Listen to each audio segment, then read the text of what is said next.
plus tard dans la présentation. À tantôt. D'accord. À Merci tantôt. beaucoup. Merci, Denis.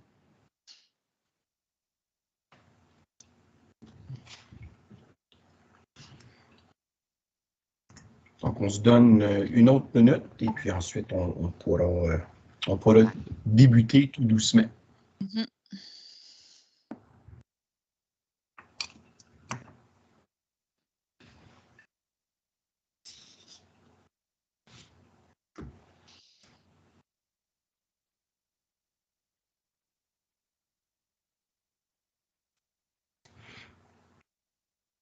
En tout cas, Hélène, moi, je me veux une salle comme tu es présentement à travailler. Je te regarde, là, puis ça a l'air comme wow. Ah oui, je suis bien. Il faut se mettre bien, hein? On est toujours chez nous, là, donc ben là, on recommence, nous, à se promener dans les écoles, là. Ça fait du bien tranquillement, là, mais ça fait du bien, mais en tout cas, il faut se mettre bien, donc... Absolument, absolument.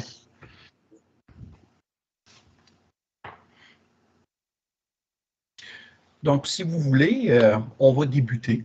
Donc, bonjour et bienvenue à l'atelier Réseau Équité, une vision holistique et systémique de la réussite pour toutes et tous. Je me nomme Grégoire Lefebvre et je suis leader pédagogique au sein de l'équipe du projet Tactique. J'agirai de facilitateur pour cet atelier. Un rappel que cette conférence est enregistrée.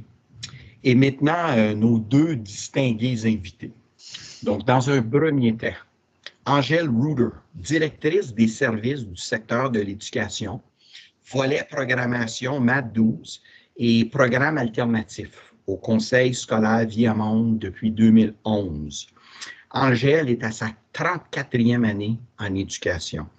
Elle a œuvré comme enseignante, conseillère pédagogique, direction adjointe et direction de service. Elle se passionne pour l'enseignement et l'apprentissage en milieu francophone, tout en assurant un climat bienveillant, équitable et sécuritaire pour les élèves. Bienvenue, Angèle. Merci. Et son partenaire de conférence, Marc Darouzès, qui est directeur adjoint des services du secteur de l'éducation, volet cadre d'efficacité et école sécuritaire et bienveillante au Conseil scolaire Viamonde depuis 2020. Marc est à sa 18e année en éducation. Il a œuvré comme enseignant, conseiller pédagogique, enseignant accompagnateur et direction adjointe de services en France ainsi qu'en Ontario. Apprenant à la vie, il vise la réussite de tous dans un milieu équitable, sécuritaire et bienveillant. Bonjour et bienvenue, Marc. Merci à vous deux d'avoir accepté l'invitation de partager le cadre de votre initiative Réseau Équité. Et sans plus tarder, Marc, c'est à toi. Merci beaucoup Grégoire. Donc bonjour à toutes et bienvenue pour cette présentation au TAC 2021. Angèle et moi sommes ravis de prendre quelques minutes afin de vous expliquer pourquoi et comment le Conseil scolaire Viamonde a mis en place son réseau équité cette année, qui lui permet d'avoir une vision holistique de la réussite pour toutes et pour tous. Avant de commencer, j'aimerais vous rappeler quelques règles afin d'assurer le bon déroulement de cette présentation, que ce soit pour vous, mais aussi pour nous. Tout d'abord, merci de garder vos micros et caméras éteints jusqu'à la période de questions, s'il vous plaît. Si vous avez une question avant cette période dédiée, n'hésitez pas à utiliser le clavardage pour la poser. Durant la période de questions, nous tâcherons d'y répondre le mieux possible. Pensez aussi à utiliser l'outil main levée que vous avez tout à fait en haut de votre écran pour signaler une intervention et n'allumer votre micro que pendant cette dernière. Merci beaucoup et commençons la présentation. Avant toute chose, intéressons-nous à la notion d'équité. L'équité, c'est quoi? C'est le caractère de ce qui est fait avec justice et impartialité. En tant que pédagogue, nous essayons tous de mettre en place des lieux d'apprentissage les plus équitables possibles. Mais avons-nous une obligation juridique de mettre en place des politiques d'équité? La réponse est oui. Le droit ontarien requiert que les conseils scolaires créent et soutiennent un système d'éducation qui offre des opportunités d'apprentissage substantivement légales à tous les élèves. En particulier, le droit ontarien rappelle qu'une attention particulière soit portée aux élèves provenant des groupes historiquement marginalisés.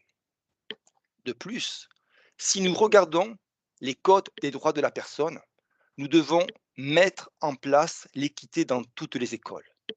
En effet, toute personne, je vais donc lire le Code des droits de la personne, a droit à un traitement légal en matière de services, de biens ou d'installations sans discrimination fondée sur la race, l'ascendance, le lieu d'origine, la couleur, l'origine ethnique, la citoyenneté, la croyance, le sexe, l'orientation sexuelle, l'identité sexuelle, l'expression de l'identité sexuelle, l'âge, l'état matrimonial, l'état familial ou un handicap. Aujourd'hui, puisque nous sommes tous collègues, nous allons vous présenter nos réflexions et ce qui a été fait au Conseil scolaire Via Monde afin de vous présenter notre approche de l'équité en espérant que ceci puisse vous être d'intérêt ou utile. Le contexte légal présente un cadre. Mais quel est exactement le contexte de nos écoles, de nos conseils qui nous a amenés à mettre en place ce réseau équité? Pour cela, je laisse la parole à Angèle. Merci, Marc. Alors, regardons maintenant le contexte scolaire actuel. À Via Monde, les initiatives ne manquent pas au niveau systémique dans nos écoles que ce soit le décloisonnement, c'est-à-dire les formations pour le nouveau curriculum de mathématiques 9e, la préparation du personnel pour toutes matières qui seront décloisonnées l'année prochaine en 9e également, la mise en place du volet socio-émotionnel de l'enseignement ou les diverses initiatives sur le bien-être et la santé mentale. Et à tout cela, nous ajoutons les questions de société ayant trait aux enjeux d'équité que nous nous posons en tant qu'éducateurs et pédagogues et que nos élèves se posent aussi, telles que, par exemple, des questions sur le racisme anti-noir, l'islamophobie, les Premières Nations métiers inuits et la communauté LGBTQ2+. Tous les membres du personnel veulent aborder ces sujets. Mais la question qu'ils se posent est comment? Ils sont en effet souvent mal à l'aise par manque de formation, manque d'information ou manque de ressources, mais ils sont aussi mal à l'aise par crainte de dire les mauvaises choses ou d'ouvrir la porte à des conversations pour lesquelles ils ne sont pas outillés pour les gérer efficacement. Il était donc nécessaire de mettre en place un lieu où tous les acteurs du système pouvaient aborder ces notions et ces questions. Alors, ceci nous amène donc naturellement à parler des objectifs de ce réseau. Le réseau vise à regrouper toutes les écoles pour la mise en œuvre d'initiatives systémiques soutenant les pratiques pédagogiques équitables et inclusives, ainsi que la santé mentale et le bien-être. Il se veut une plateforme collaborative permettant une harmonisation des messages, un partage de ressources et d'informations, des réflexions et un développement professionnel du personnel. Qui participe à ce réseau? Alors, le réseau remplace nos équipes de la réussite au niveau du conseil. Alors, seront présents les surintendants, les directions de tous les services, les directions d'école et toutes les équipes de la réussite des écoles. Cela permet donc de mieux harmoniser les messages au niveau du conseil, de donner du temps de travail collaboratif aux écoles, tout en offrant un appui nécessaire sur place. Ce réseau est aussi un moyen de collaboration entre tous les services du conseil afin de pouvoir partager et aligner toutes les ressources au niveau du système. On veut briser les silos. Donc, les membres des services des écoles sécuritaires et bienveillantes, du service bien-être santé mentale, du service à l'élève, du service de programmation et programmes alternatifs, du service du cadre d'efficacité et du service d'éducation citoyenne et leadership culturel, travaillent tous ensemble à la préparation et à la réalisation de ces rencontres. Et le troisième objectif visé, c'est une mise en place d'une lentille d'équité dans tous les axes du plan d'amélioration et d'équité du conseil et du plan d'amélioration et d'équité des écoles. Ainsi, on assure une réflexion intentionnelle sur les pratiques équitables en lien à l'apprentissage et le bien-être de nos élèves. Par la même occasion, cela permet de développer un leadership au niveau du personnel des écoles, ainsi que de les former ainsi au niveau de l'équité. Là, je me cache. Maintenant, à toi, Marc. Oh, ton micro. Merci Angèle. Je m'étais mis en sourdine pour ne pas déranger, mais il fallait que je reprenne. Donc, beaucoup d'objectifs au niveau du réseau équité, mais en gros, comment le réseau a été organisé afin, d'une part, être viable et de pouvoir répondre aux besoins de toutes les écoles. Donc, tout d'abord, premier clic, il a été décidé de faire un réseau en virtuel et l'on voit encore avec la conférence d'aujourd'hui que cela permet de rapprocher les gens plus aisément. Le réseau va comprendre 5 sessions réparties tout au long de l'année afin d'assurer une progression des réflexions, mais aussi une continuité dans la mise en place de l'équité. Chaque session sera répétée 4 fois selon les bassins à des fins de suppléance, car trouver des suppléants pour toutes les écoles en même temps posait un gros problème au niveau du conseil. Même si théoriquement, une école reste avec son bassin, les 4 répétitions permettent des ajustements selon les contraintes locales.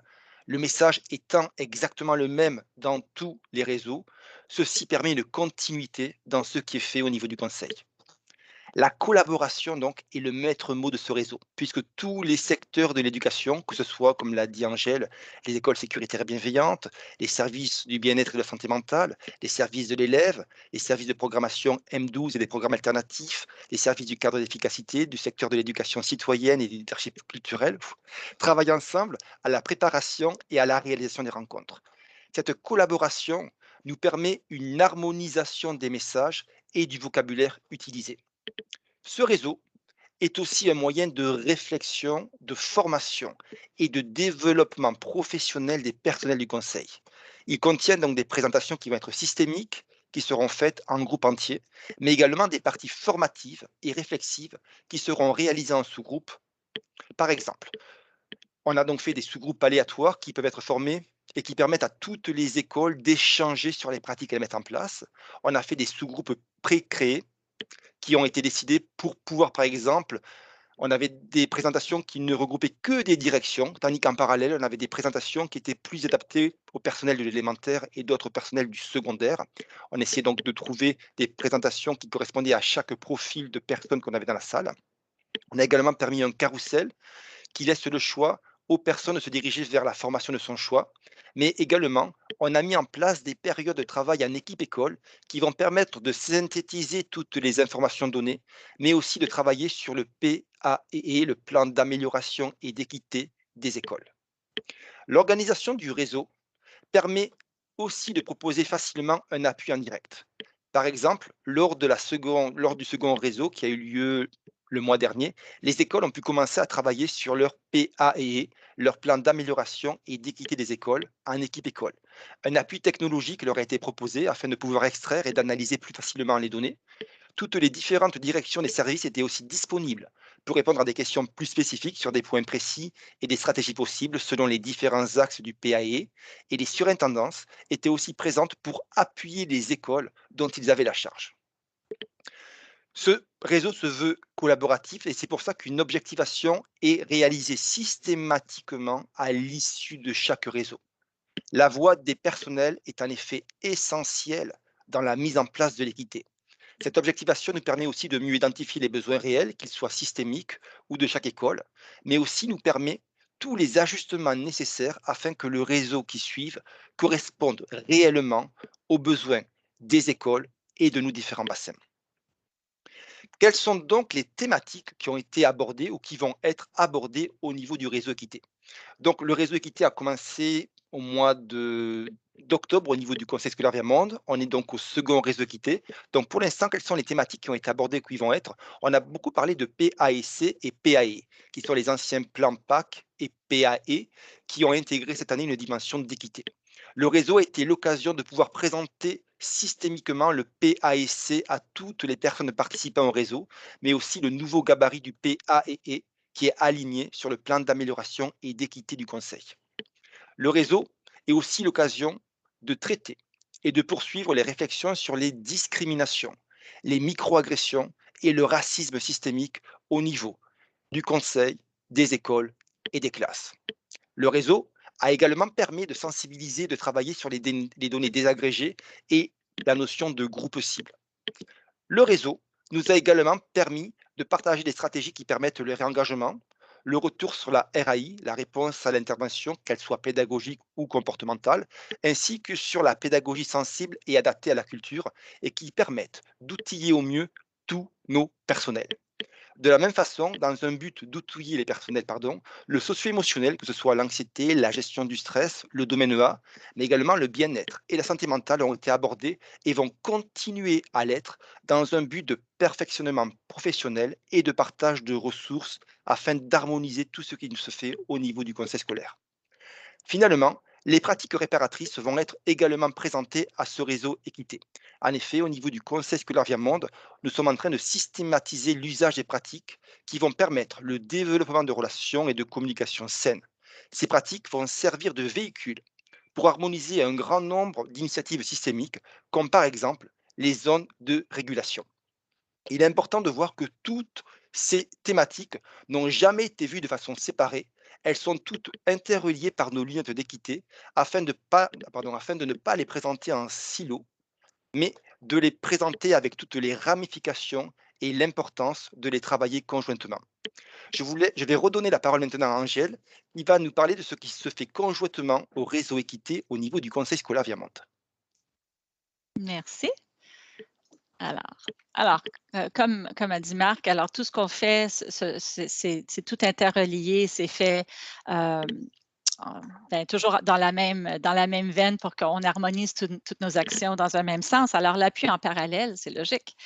En parallèle au réseau d'équité, la notion d'équité est développée également de différentes façons tout au long de l'année au niveau du conseil, que ce soit lors des journées pédagogiques où les thématiques des réflexions, des ressources et des stratégies seront présentées à tout le personnel, lors des formations bâties au niveau du central qui vont tous être planifiées et livrées avec cette même lentille d'équité, ou encore avec les formations spécifiques de tous les conseillers pédagogiques et enseignants accompagnateurs du conseil sur ces notions.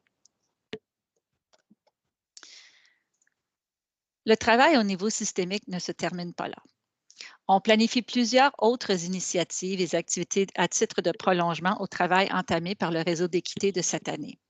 En effet, le réseau d'équité n'est que le début d'une mise en place d'une pratique équitable au niveau de tout le conseil, qui passe aussi par la mise en place d'un volet équité dans tous les parcours et accompagnements au niveau des écoles, la mise en place de panels participatifs, que ce soit avec les élèves ou les membres du personnel, et cela pour tous les événements systémiques du conseil, par exemple l'histoire du mois des Noirs, le mois de l'histoire des Noirs ou la journée des Autochtones, ou la participation et l'engagement de toute la communauté scolaire des écoles avec la mise en place de conférences qui sont offertes à tous. Alors, on a fait rapidement le tour de notre projet et tout ce qui englobe ce projet ou tout ce qui est fait en parallèle. Alors maintenant, c'est à vous si vous avez des questions. Alors, il y avait déjà la participation facultative ou obligatoire. Alors, nous ça remplace nos équipes de la réussite, donc c'est obligatoire. La participation est obligatoire pour toutes nos écoles. Les directions d'école doivent être présentes, leur direction adjointe, et puis, mais c'est à eux à choisir qui sont leur équipe de la réussite cette année, et puis, mais ces membres des équipes doivent venir également à chacune de nos rencontres.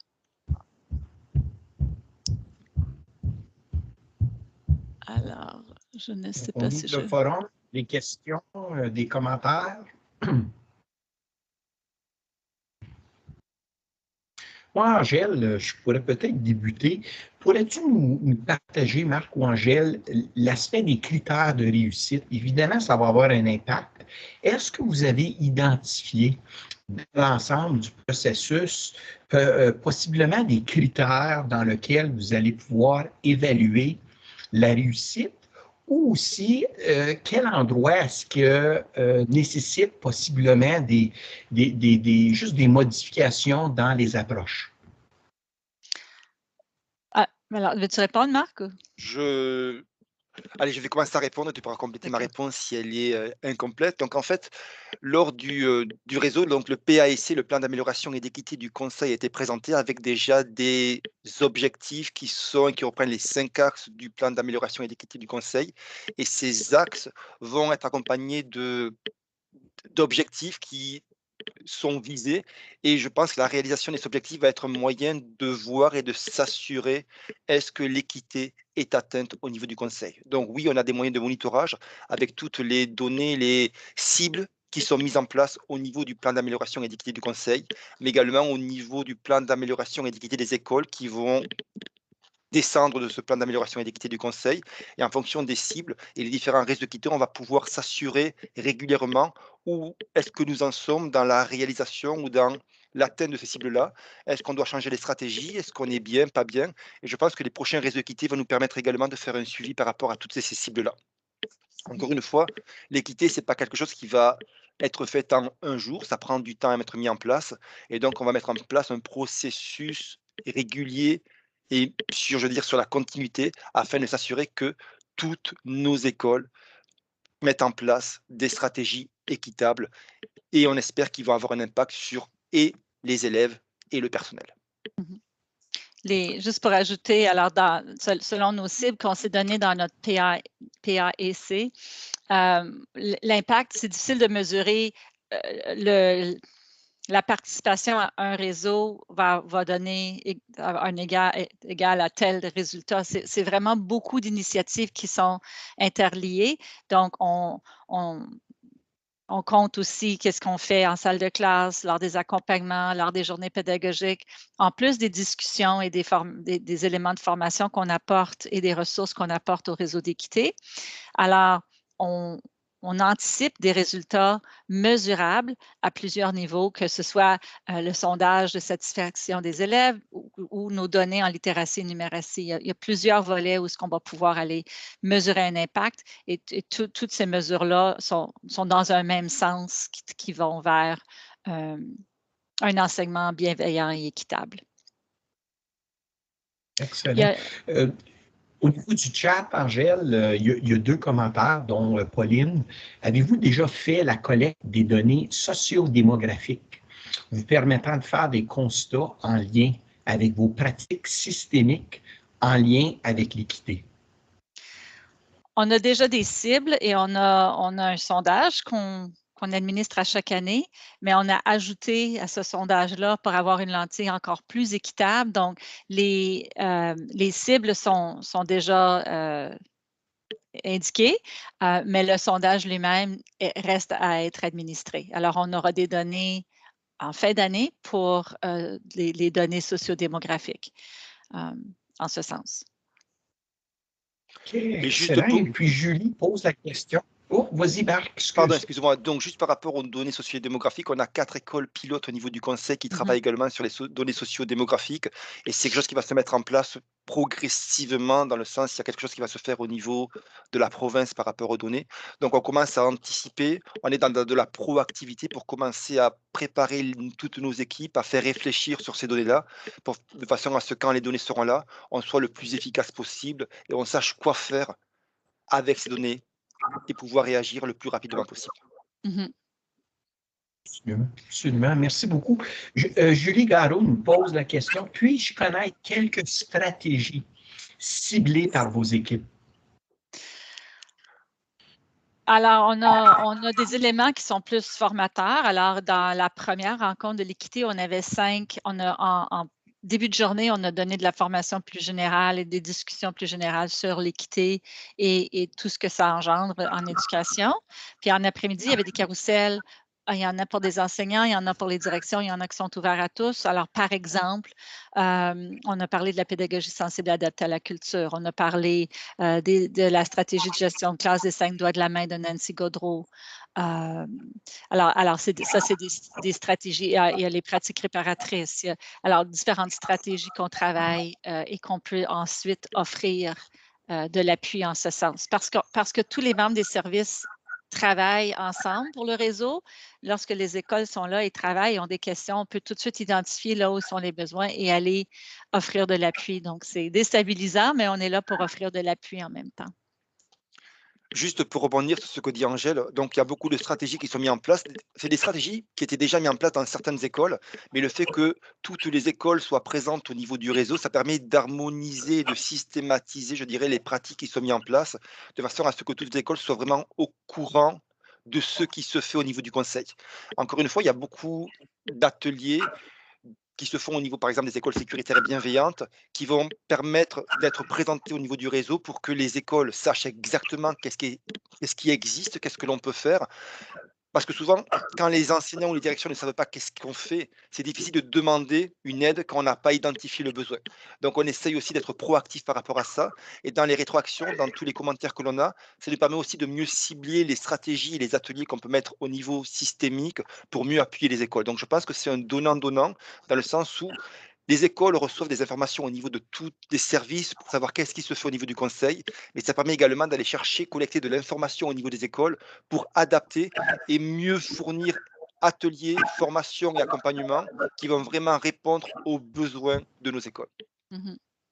On revient aussi sur les bases. Alors, on revient aussi sur les stratégies à haut rendement de base, l'enseignement explicite, tous les différents volets, les 3 intentions d'évaluation et tout ce qui est faire croître le succès, et on les revoit avec une lentille d'équité.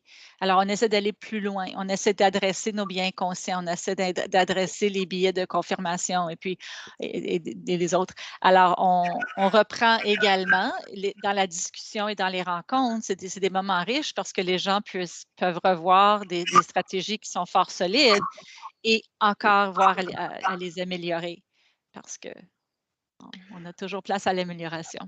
Exactement. Et le réseau équité, en gros, c'est comme si on avait un parapluie qui couvre tout ce qui se fait déjà au niveau du conseil et qui a des ramifications énormes. En fait, ce réseau couvre tous les volets qui soient à la fois le niveau pédagogique, le niveau comportemental, le niveau équité, et qui permet de relier et d'interrelier toutes les initiatives et de faciliter, je pense, leur mise en place, plutôt que voir, parce qu'on a parlé plusieurs fois de silos, plutôt que séparer les choses, on va voir comment on peut intégrer ça avec la lentille d'équité de façon à être beaucoup plus efficace et effectif au niveau de l'action qu'on va avoir et sur les élèves et sur tous les personnels. Puis tout au long de l'année, on revient sur nos données. On va aller à court terme et à moyen terme et à long terme, explorer, faire l'analyse, la cueillette et l'analyse de nos données pour continuellement se questionner sur l'impact de ce qu'on est en train de faire et comment est-ce qu'on peut faire mieux. Je suis curieux, quelle place est-ce que vous donnez aux élèves dans toute la composante des besoins? Est-ce qu'ils font partie dans l'élément du recueil de données au niveau du sondage, de savoir leur perception? Et puis, est-ce que les élèves sont au courant qu'il existe présentement justement un programme d'équité à travers du conseil pour justement améliorer leur rendement? Au niveau des données, je sais que le conseil, chaque année, met en place un sondage sur le climat scolaire où il y a beaucoup de questions qui vont toucher le bien-être, les perceptions, qui nous donnent des données plus ou moins actualisées chaque année au niveau de ce qui fait le conseil. Donc, le réseau équité n'a pas été présenté tel quel au niveau des élèves. On n'a pas dit cette année, il y aurait un réseau équité, parce que on l'a lancé cette année, donc ça a été commencé en septembre 2021, donc c'est quelque chose qui est très nouveau. Et on est en train d'intégrer plein d'initiatives comme les panels. On a mis en place des panels, par exemple des panels élèves pour le mois d'histoire des Noirs, pour certaines journées. Et on commence à travailler l'équité et intégrer la voix des élèves, qui est essentielle dans ce que l'on fait, parce que c'est quand même eux, on est là pour eux, pour de façon à pouvoir remonter les messages et adapter nos ateliers aussi pour répondre aux besoins réels des élèves. Donc, est-ce que les élèves savent qu'il y a un réseau équité? Non, mais la voix des élèves est de plus en plus écoutée, que ce soit au niveau des sondages, des panels, des équipes écoles qui nous font remonter les besoins systémiques des élèves pour qu'on puisse vraiment répondre à leurs besoins. Et comme l'a dit Angèle, oui, le réseau tel quel a commencé en 2021-2022, mais on a vraiment anticipé plus ou moins la mise en place de l'équité, puisque dès l'année dernière, on a formé toutes nos écoles et toute l'année, toutes les formations, journées pédagogiques avaient une thématique commune qui était la mise en place des biens conscients, où on a conscientisé, je dirais, tous nos personnels et nos élèves sur ce que sont les biens conscients pour ouvrir des portes et pouvoir plus facilement travailler sur le racisme, les microagressions et l'équité.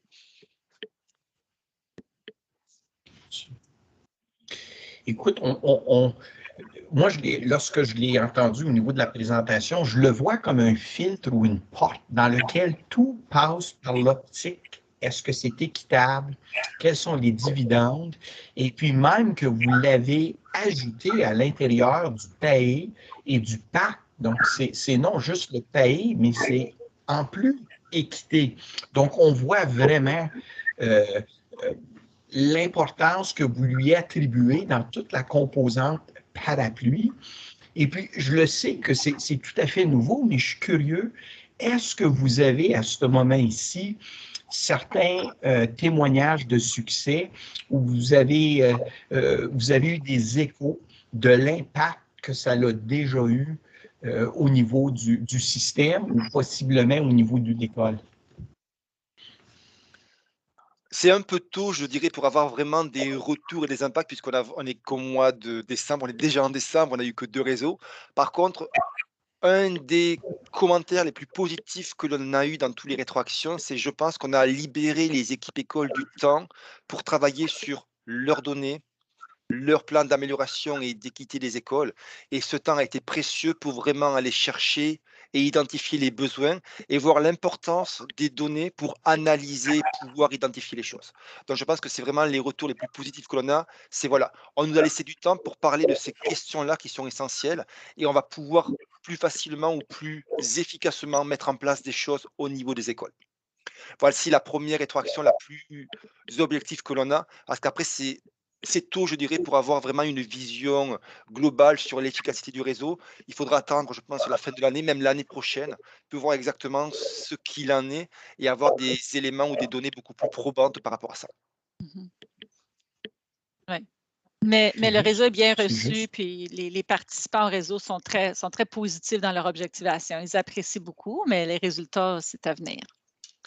Et encore une fois, le réseau, c'est quelque chose de parapluie, mais c'est une pierre de tout ce qu'on fait au niveau du conseil pour mettre en place l'équité. Après, si on a des améliorations, que ce soit au niveau des rendements, au niveau de l'assiduité, qui vont être touchées au niveau également par l'équité, est-ce que c'est le réseau? Est-ce que c'est d'autres initiatives qui ont été mises en parallèle? Ça sera difficilement savoir quel est l'élément clé qui a eu le plus d'impact, mais notre objectif final, c'est pas forcément savoir que c'est ça qui a fonctionné, mais c'est qu'on ait une vision et une amélioration au niveau des rendements ou autres au niveau de nos écoles. Je pense que l'objectif final, c'est qu'il y ait une amélioration au niveau de l'équité et du rendement, de l'assiduité et du bien-être de nos élèves au niveau des écoles.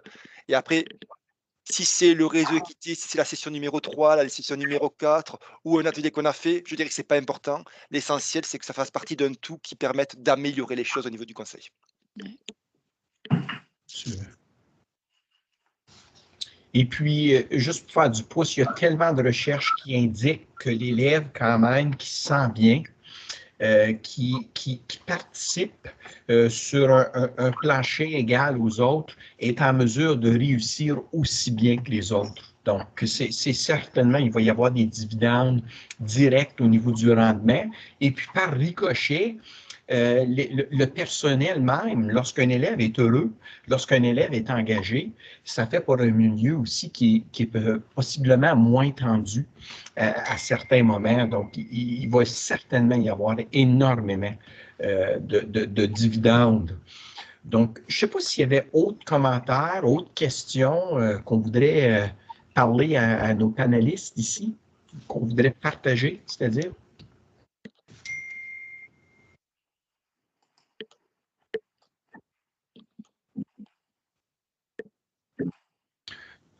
Donc, en voyant pas de questions et de commentaires, comme conclusion, votre atelier a su offrir des pistes d'action tangibles afin de contrer les inégalités que vivent certains de nos élèves, faute de situations bien à l'extérieur de leur contrôle. Vous proposez un modèle qui place au centre de nos actions professionnelles l'importance d'évaluer et de voir avant tout aux besoins fondamentaux de l'être humain. Votre atelier force la réflexion. Voyons-nous vraiment à une équité dans les besoins fondamentaux de nos participants et participantes? Avons-nous en place les philosophies et les approches afin d'évaluer et d'assurer une équité pour toutes et tous?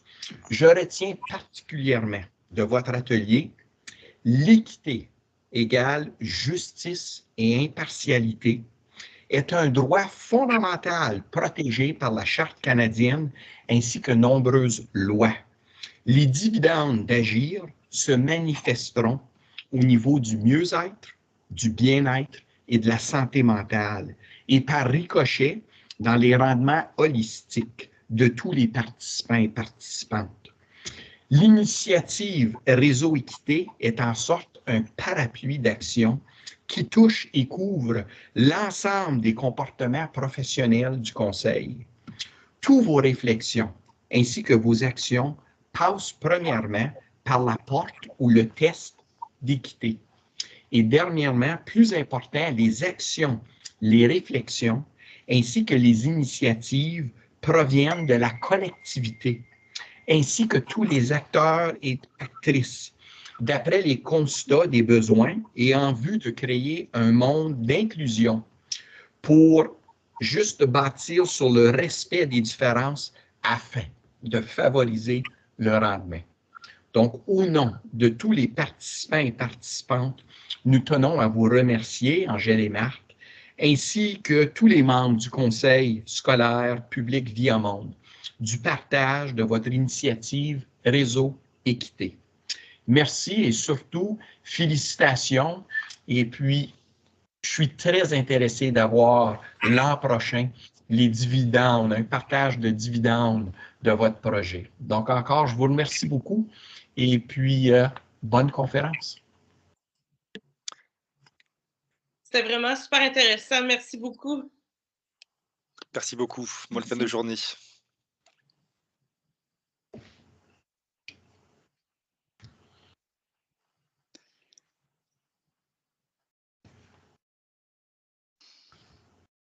Bravo, bravo Angèle, bravo Marc. Merci.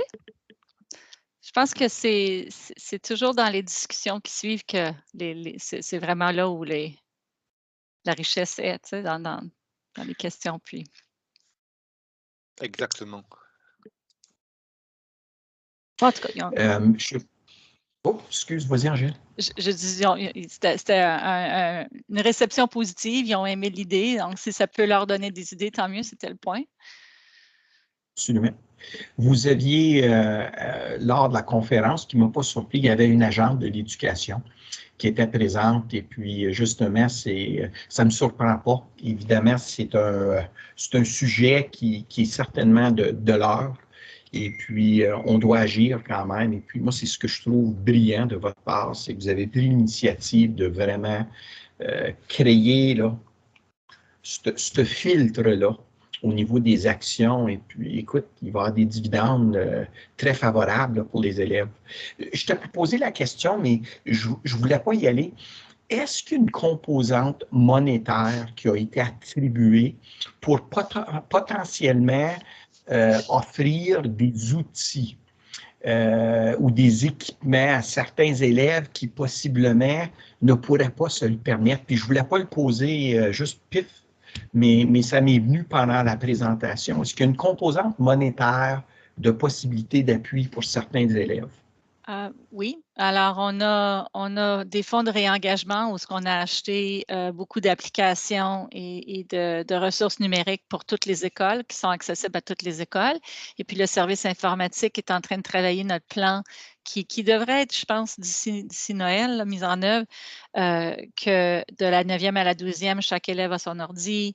En 7-8, ils peuvent l'amener à la maison, ils le prennent en 9e, ils le remettent en 12e. En 7-8, ils ont un ordi portable à eux qu'ils doivent laisser à l'école.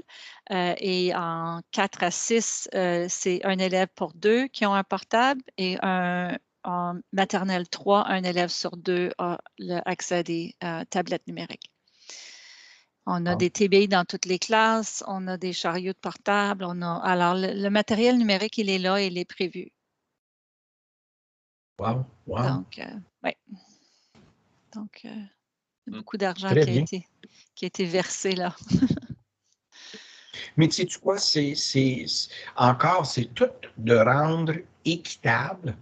Les recherches le démontrent. De part, lorsqu'on peut quand même offrir les outils et puis faire sentir l'ensemble de sa communauté comme l'équivalent de l'autre, il y a énormément de dividendes chez les comportements, aussi bien que dans l'engagement du rendement. Donc, vous allez certainement voir des dividendes assez prononcés. On a également des fonds qu'on a mis de côté, qu'on offre à toutes nos écoles secondaires pour nos élèves à risque. Et ces fonds-là, comme tu dis, ce n'est pas égal, c'est équitable. Donc, là où le besoin est plus présent et le projet impacte plus d'élèves, ben, on donne plus d'argent. Certaines écoles demandent un peu d'argent, beaucoup. Alors, c'est pas la même, tout le monde a le même montant, c'est dépendamment du projet et des besoins dans l'école. Donc, et on l'offre ça chaque année. Donc, il y a plusieurs écoles qui bâtissent alors, ils font des jardins de bienveillance dehors, là, selon la perspective autochtone dans les communautés qui ont des fortes populations autochtones. Ils font. Alors, à chaque année, on leur offre de l'argent, ils en prennent un peu, puis ils continuent à bâtir sur ce même projet. D'autres écoles, c'est des nouveaux projets à chaque année. Il y a des salles sensorielles aussi qui sont en train de se bâtir petit à petit avec ces fonds-là. À chaque année, ils ajoutent à leur salle sensorielle. Donc, on travaille beaucoup sur le bien-être et puis de rendre accessible à tous nos élèves des environnements où ils peuvent aller s'autogérer, se remettre s'ils se sentent anxieux, différentes choses comme ça, là. Je regrette de ne pas l'avoir posé à cause, écoute, là, ça l'aurait intéressé, puis même si vous pouvez le greffer, cette composante-là, je pense que c'est une composante importante à cause. Ces programmes-là, d'une façon ou d'une autre, doivent être soutenus financièrement aussi à certaines étapes. Et puis, je ne voulais pas vous mettre sur le spot quand ça m'est passé par l'idée, mais ce que tu viens de partager, là, c'est puissant, ça. Oui. Alors, on utilise nos fonds de réengagement, nos fonds d'élèves à risque, nos fonds parés, nos fonds. Alors, on a anticipé les besoins, puis et ce sera un projet qui peut continuer. Ce n'est pas juste cette année, on a eu de l'argent, on fait ça l'année prochaine, peut-être qu'on ne pourra pas. On prévoit continuer. L'argent est là.